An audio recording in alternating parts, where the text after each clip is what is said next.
El hallazgo de los manuscritos de Cútar, que así es como los denominamos en el Archivo Histórico Provincial de Málaga, y también como van siendo conocidos internacionalmente, puesto que se van haciendo ya publicaciones de carácter científico que recogen de esta manera esta documentación.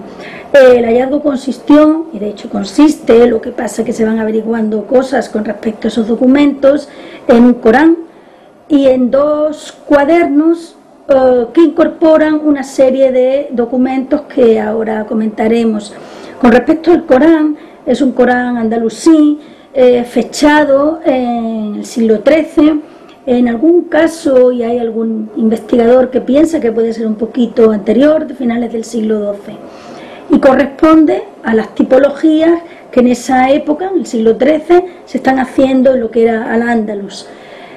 Los otros 2 volúmenes, uno le denominamos cuaderno de oficio del alfaquí de Cútar. ¿Qué significa esto? Pues que son distintos documentos, cuadernitos, anotaciones que el alfaquí, que es el experto en religión y en jurisprudencia, necesita para realizar su trabajo.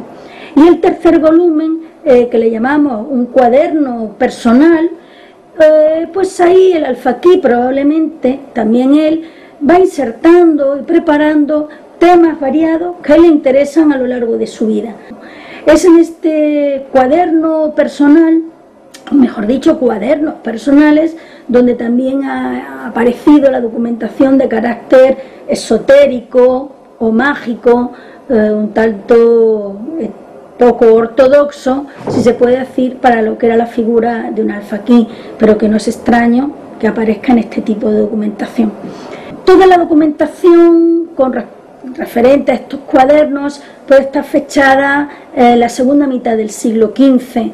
Incluso hay referencias a principios del siglo XVI, porque el alfaquí de Cútar, o alguien allegado, pues pone anotaciones sobre la conquista de los reyes católicos, y no solamente en la zona de la Sarquía, sino también de la propia ciudad de Granada. La documentación, porque hay que hablar de documentos muy variados y de muchos documentos, porque aunque hablemos de que el hallazgo de Cútar son 3 volúmenes, que es la forma libro, ello no significa que sea un libro, sino son muchos documentos. Y ello aporta unos datos y un número más a la escasez de documentos de época andalusí que se conservan en España.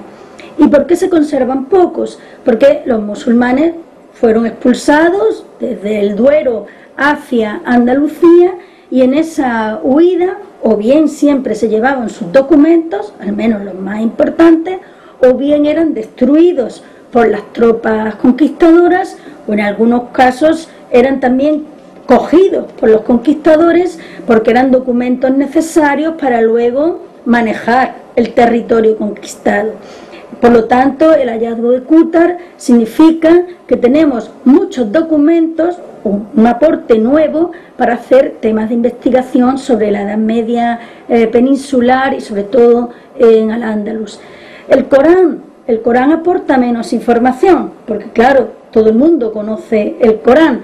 El Corán de Cútar tiene su grandeza en que es un Corán de factura finísima, muy bien elaborado, y uno de los poquísimos que se conserva en España, porque la mayor parte de estos Coranes andalusíes y de esta época se conservan en bibliotecas de Inglaterra y de Francia principalmente. Con respecto al momento de cuando son ocultados los documentos, siempre pensamos que ese momento pudo ser en torno a 1500-1501, porque es en esos años cuando los mudéjares, es decir, la población musulmana vencida, que todavía vivía en sus lugares de orígenes, son forzados a convertirse al cristianismo y se convierten en ese momento en moriscos. No todo el mundo acepta de buen grado esta conversión, y sobre todo todo el mundo es temeroso de lo que pueda pasar. Por eso es el momento de la ocultación, sobre todo de los libros sagrados, no solamente el Corán, sino de todos otros elementos que hablan de la religión, de su interpretación, y probablemente se fuera el momento de la ocultación.